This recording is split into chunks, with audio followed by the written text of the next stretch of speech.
bwacu, zigama amayira yacu, zigama mwami imibiri yacu mutangabugingo. None mwami turi ngaha tugushimira, ntabwo mwami tugorobeje ngo tugira ibibazo, ariko tugorobeje kugira ngo tujye ku birenge byawe, tukubwire ko duciye bugufi, turi abanyabyaha nyaguhora ku ngoma, ariko tuje mwami ngongere turabire muri za mbabazi zawe mutangabugingo. Mwami bana natwe muri uyu mugoroba turawuguhaye mwami ngo tuzigame nyaguhora ku ngoma nk'uko wabikoze mutangabugingo. Yizigirwa wakoze kubana natwe no gukomeze kutuganiriza muri rya jambo ryawe, ya mesaje mwami waturungikira twame tukwibukira kutuganira ku papa. Turagushimye ko wongeye kuduha amahirwe yo kuganira nawe, ko wongeye kuduha amahirwe yo kuganira nawe mutangabugingo. Turagushimiye twasame wivugire papa, niwuzi myami icumuntu wese ari ngaha afite umutima wiwe, afite mu biro bwiwe. Bana natwe mwana wanje mugiye gusangira ubuntu bwawe, dutwikire mwaka ukuboko kwawe kube hejuru yacu. Turasaba kuja kumana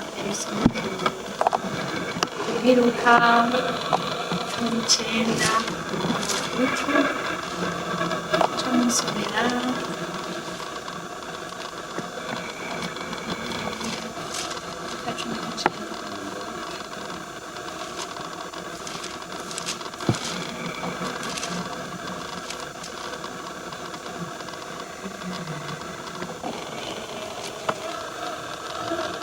nako umwana w'umuntu yaje kurondera no gukiza ibyari byazimiye.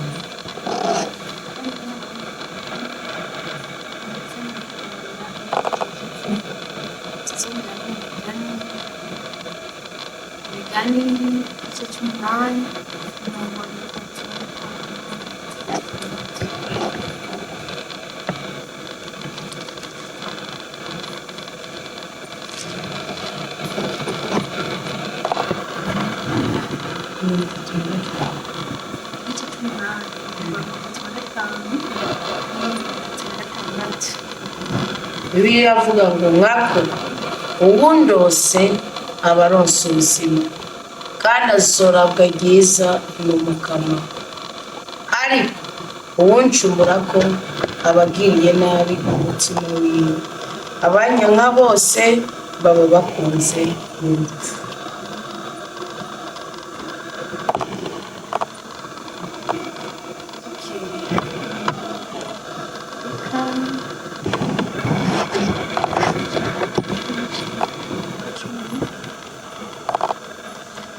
Uhoraho atuganirije ati kandi umwana w'umuntu yazanywe no kurondera icyaha cyanzimiye.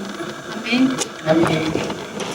Iri jambo rirasiguritse kandi Bibiliya dushatse gutahura n'imisali kandi kugira ngo tufatire icyendera Imana yatwandikiye. Ni ibifungurwa biteye gusigira ibifungurwa. Amen. Amen. Bavuze ngo yazanywe no kurondera icyari cyarazimiye, ni ukuvuga yaje kudusubiza ubuntu, kutwibutsa twebwe uwo turi, kutwibutsa agaciro ka twebwe.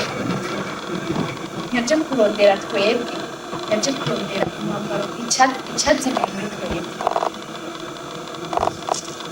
Bijya bavuga yuko Adamu na Eva, Adamu ngo yahinzwe n'Imana. Imana yari yanejejwe no kurema umuntu, kandi umuntu nyeguretse, umuntu aganza, umuntu baganira n'Imana. Amen.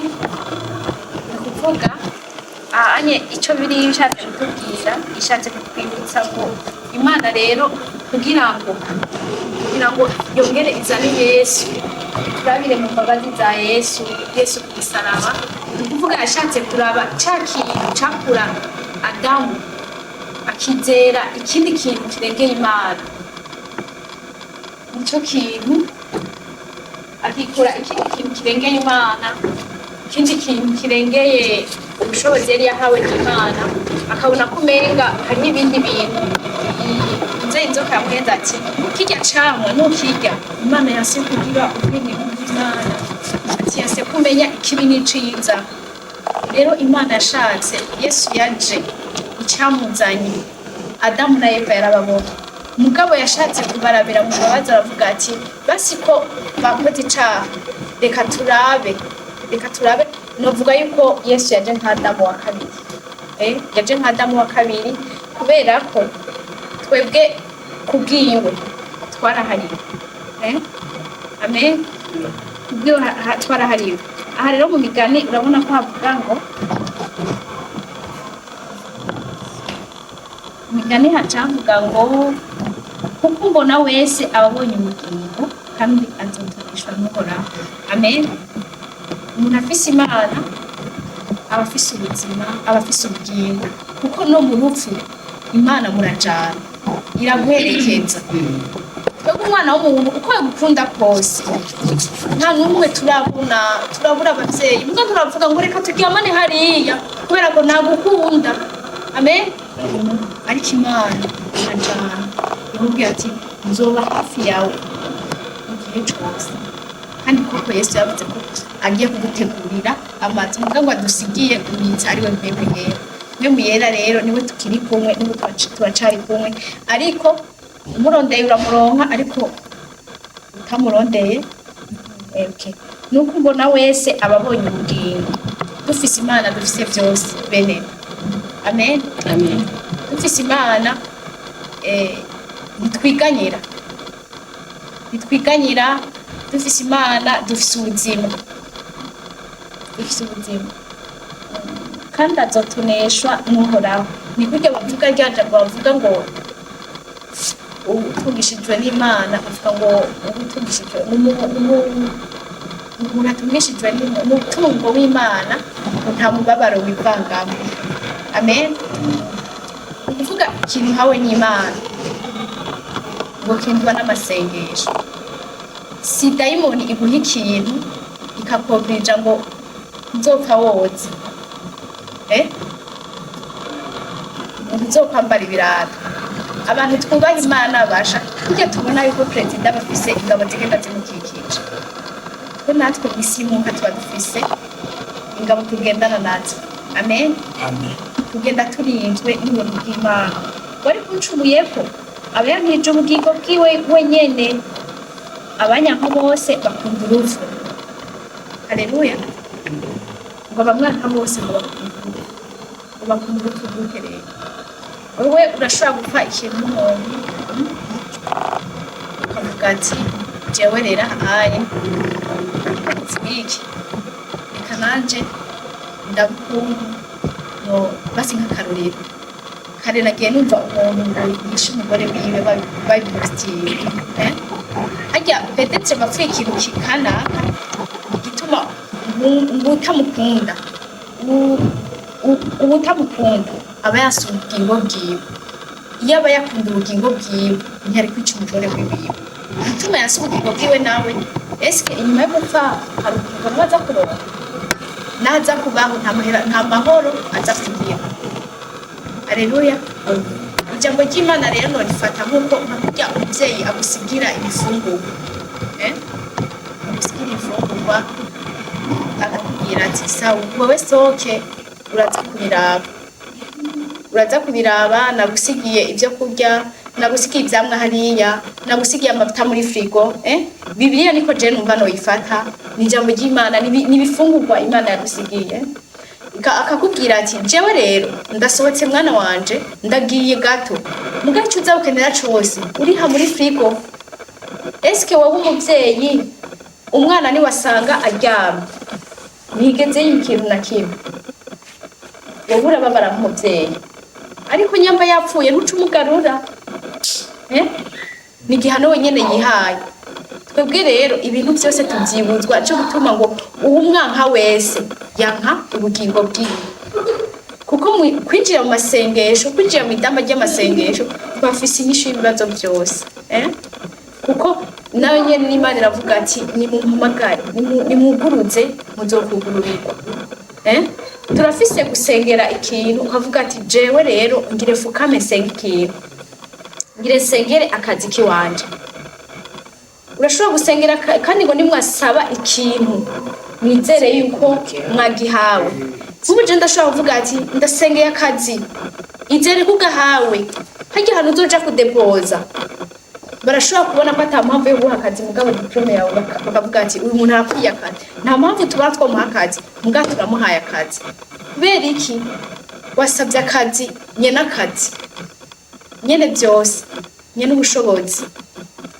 aleluya ni kuvuga rero ukumbona wese ababonye ubugingo kuko ufise Imana ufise ubuzima ufise byose aleluya mpora ndaba iyo ngiye naho mbagiye gusenga mimi naho mbagiye ku kazi murambwiye Imana mama jewe rero sinshaka ibintu byo kuguma mpagaze hajya kubarabara ngo ndindire umuntu ngo ndindire n'iki tokini umva ngenda muri jewe numva yuko nifitiye confidence yuko ntabwirizwa yuko ngo ndinde ngo bugenda ngo n'amaguru ngo gushika mu carama mfise amuyandi place moto jewe nshika ndayitora nko kumenga nayibi umenga ije kubwiwanje haleluya amen nukuvuga rero ngo nimwasenga mumizere ko muri hawe nirija mu Imana rero nta byinshi shanze kubaganiriza birenze ibi ririsiguye cyane kandi umva ngoro Imana acishatse kuganiriza tumwegere Uwiteka tumukunde kuko umuna wese ababonye ubuzima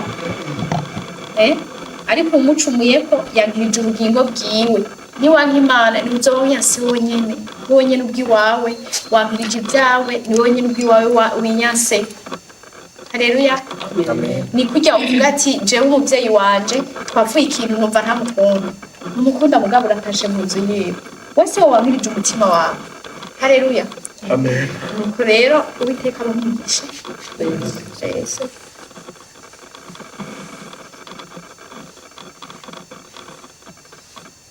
uhoraho hora ntangazwa byose ibyaremwe n'ibiganza byawe inyenyeri n'uguhinda kw'inkuba byerekana ububasha bwawe mwami Imana ndakuririmbire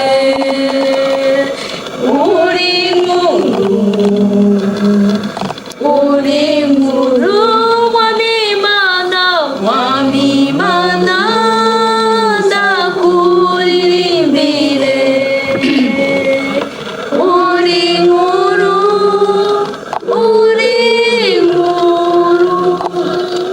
iyo ngenda mw'ishyamba ry'ikibira mbona inyoni uko ziririmba ndikuminga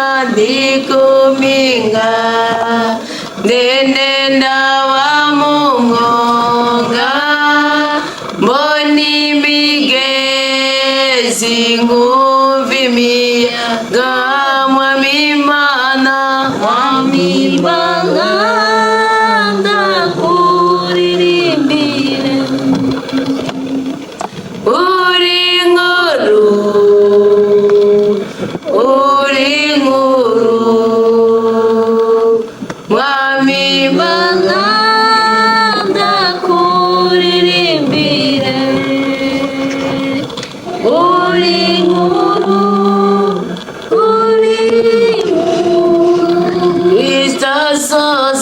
Krista soza nani mundu ziwe azonjana mu rugo kwa Data nzopfukama mimbaza Imana yanje mvuza impundu n'Imana uri nkuru mwami Imana ndakuririmbira uri nkuru turongeye kukengurukira Mukama akubwira ijambo ryawe rizima ryongeye kutunagura ikadusubiza itoto wari wabibonye ko twinjiye mu munsi mushasha kubw'ububasha bwawe. Warabibonye ko dukwiye kukwizera kubw'ijambo ryawe. Niyo mpamvu tubwiye ngo ikiragishinga umutima wawe nuko twokwizera tukakugirira icyizere tukakugira confiance kuri Imana ihora ku rugamba rw'ubuzima bwacu. None rose Mukama, reka tukwishikaneko. Reka mu izina rya Yesu Kristo tuzamura amashimwe akomotse muri iri jambo ryawe, rije kutubera inkingi y'ubuzima, rije kutubera ishimike, rije kutubera itsimbataza ry'ubuzima kandi ubuzima bwiza. Icyo ndakwisabiye kuri twebwe no ku bandi bavukanye bari ku mpande zine z'isi, urukundo rwawe nikubuke muri twebwe, ubuntu bwawe nibukomeze bubane natwe. Uyu munsi w'222, uyu munsi w'Imana igenekerezo rya 10/8/2025, shingiye kuri ijambo ry'Imana riri muri Luka 19, ngashingira kuri ijambo ry'Imana riri mu migani ya Salomo 8. Mwana ndagusabye utureme tube bushasha. Mwana ndagusabye dutandukanye n'igisokuru k'ibicyo tuma tudahora tukumvira mu buzima bwacu. Ndagusabye mu izina rya Yesu Kristo uturemera amahoro mashasha kandi muzima. Ndirukanye urupfu mu izina rya Yesu Kristo, ndirukanye imikoshi mu izina rya Yesu Kristo, ndirukanye agahinda mu izina rya Yesu Kristo, nirukanye buri kintu kimwe cyose cyoza kuduteza amakuba bikaba ko duhuza nawe, kuko icyo twifuriza aricyo cyiza gusumba icyo twebwe abana b'abantu turarikira. Amaraso meza ya Yesu Kristo nadutwikire, atwikire ibibanza tugiye kuryamamo, atwikire ibibanza biri mwabacu, atwikire imitima yose duhuje umutima ari ku mpande zine z'isi, kugira ngo twese twezwe ibyaha byacu kandi twese duhabwe umugisha mu izina rya Yesu Kristo. Musenze nemera ko Imana igira neza. Amen. Mukamano ducengitse, mukamano duhezagire, mukamano turinde kubabara, mukamano twagurira imbere, mukamano tunezeretse, mukamano duteturure, mukamano turira imyenda yose yo mu isi y'umwuka cyane iguma itubuza amahoro. Mukama nugiye guhorana n'abatumva tubonemo ukuri kwawe, abatwumva batwumvemo ububasha bwawe, abo dukundane kubw'urukundo rwawe dukunze. Amen. Uze duhamye ikiganza cy'urukundo kugira ngo tuzitire umwase imigisha y'ubuhaye, tuyigarane, tuyambukane,